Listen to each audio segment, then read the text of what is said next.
पावन स्मृतियों को मैं यहां पर कोटि कोटि नमन करता हूं। श्री राम जन्मभूमि महायज्ञ न केवल सनातन आस्था और विश्वास की परीक्षा का काल रहा, बल्कि संपूर्ण भारत को एकात्मता के सूत्र में बांधने के लिए राष्ट्र की सामूहिक चेतना जागरण के ध्येय में भी सफल सिद्ध हुआ है। सदियों के बाद भारत में हो रहे इस चिर प्रतीक्षित नवविवाह को देख अयोध्या समेत पूरा भारत का वर्तमान आनंदित हो उठा है। भाग्यवान है हमारी पीढ़ी जो इस राम काज के साक्षी बन रहे हैं, और उससे भी बड़भागी हैं वो जिन्होंने सर्वस्व इस राम काज के लिए समर्पित किया है और करते चले जा रहे हैं। जिस अयोध्या को अवनी की अमरावती और धरती का वैकुंठ कहा गया, वह सदियों तक अभिषिप्त थी, उपेक्षित रही, सुनियोजित तिरस्कार झेलती रही। अपनी ही भूमि पर सनातन आस्था पद्दलित होती रही, चोटिल होती रही, किंतु राम का जीवन हमें संयम की शिक्षा देता है और भारतीय समाज ने संयम बनाए रखा। लेकिन हर एक दिन के साथ ही हमारा संकल्प और भी दृढ़ होता गया, और आज देखिए पूरी दुनिया अयोध्या के वैभव को निभा रही है। हर कोई अयोध्या आने को आतुर है। आज अयोध्या में त्रेतायुगीन वैभव उतर आया है, दिख रहा है। यह धर्मनगरी विश्व की सांस्कृतिक राजधानी के रूप में प्रतिष्ठित हो रही है। पूरा विश्व दिव्य और भव्य अयोध्या का साक्षात्कार कर रहा है। आज जिस सुनियोजित एवं तीव्र गति से अयोध्यापुरी का विकास हो रहा है, वह प्रधानमंत्री जी के दृढ़ संकल्प, इच्छा शक्ति और दूरदर्शिता के बिना संभव नहीं था। कुछ वर्ष पहले कल्पना से परे था कि अयोध्या में एयरपोर्ट होगा, यहां के नगर के भीतर 4 लेन की सड़कें होंगी, सरयू जी में क्रूज चलेंगे, अयोध्या की खोई गरिमा वापस आएगी।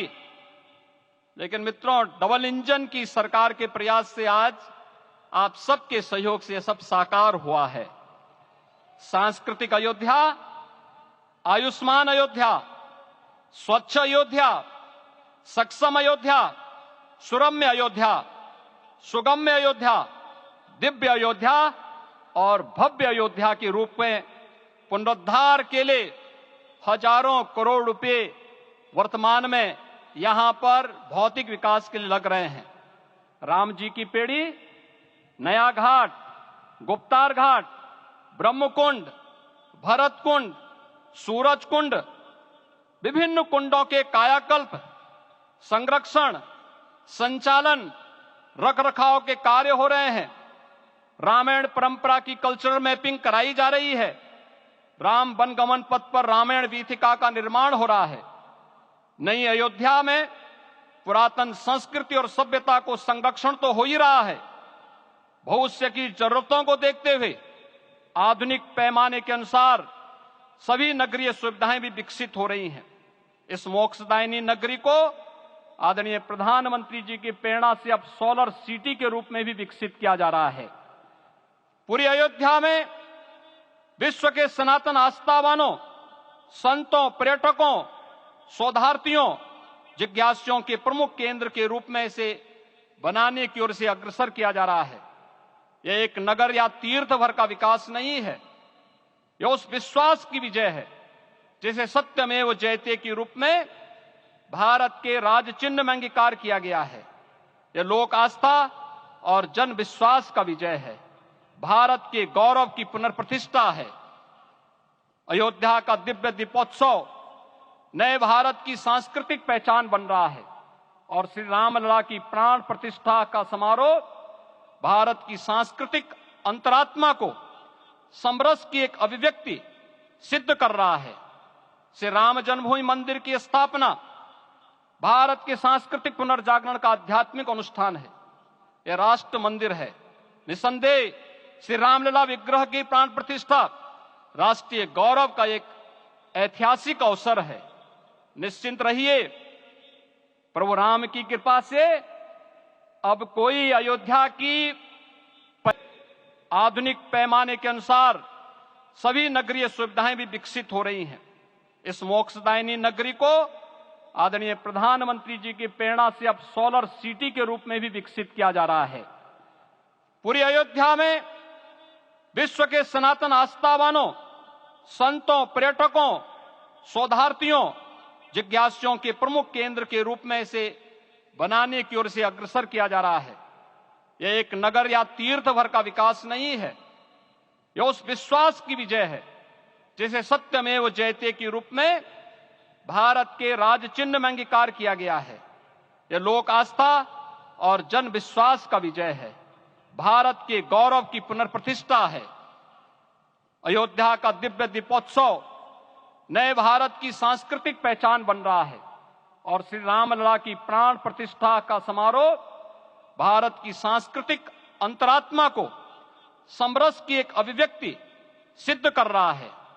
श्री राम जन्मभूमि मंदिर की स्थापना भारत के सांस्कृतिक पुनर्जागरण का आध्यात्मिक अनुष्ठान है। यह राष्ट्र मंदिर है। निसंदेह श्री रामलला विग्रह की प्राण प्रतिष्ठा राष्ट्रीय गौरव का एक ऐतिहासिक अवसर है। निश्चिंत रहिए, प्रभु राम की कृपा से अब कोई अयोध्या की परिक्रमा में बाधा नहीं बन पाएगा। अयोध्या की गलियों में अब गोलियों की गड़गड़ाहट नहीं होगी, कर्फ्यू नहीं लगेगा।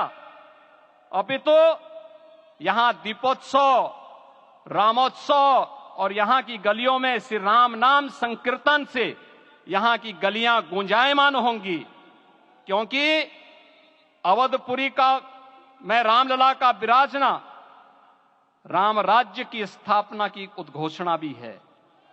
राम राज्य बैठे त्रिलोका, हर्षित भये गए सब शोका।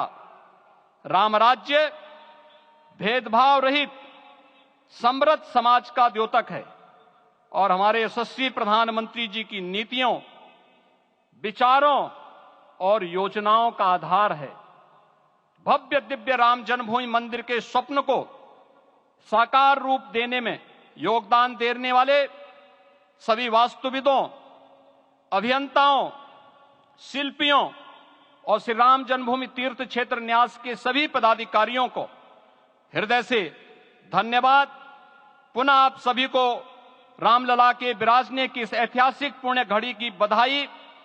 आदरणीय प्रधानमंत्री जी, आदरणीय सरसंघ चालक जी, माननीय राज्यपाल महोदया और आप सभी महानुभावों का मैं एक बार फिर से हृदय से स्वागत और अभिनंदन करते हुए हम सब जो संकल्प पूर्वजों ने लिया था उसकी सिद्धि की भी सभी को बधाई देते हुए प्रभु के चरणों में एक बार पुनः नमन करते हुए पूरे प्रदेश और देशवासियों को आज के इस रामोत्सव के अवसर पर कोटि कोटि बधाई और अभिनंदन देते हुए अपनी वाणी को विराम देता हूं।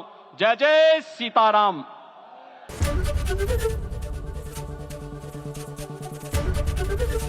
एबीपी गंगा, खबर आपकी, जुबान आपकी।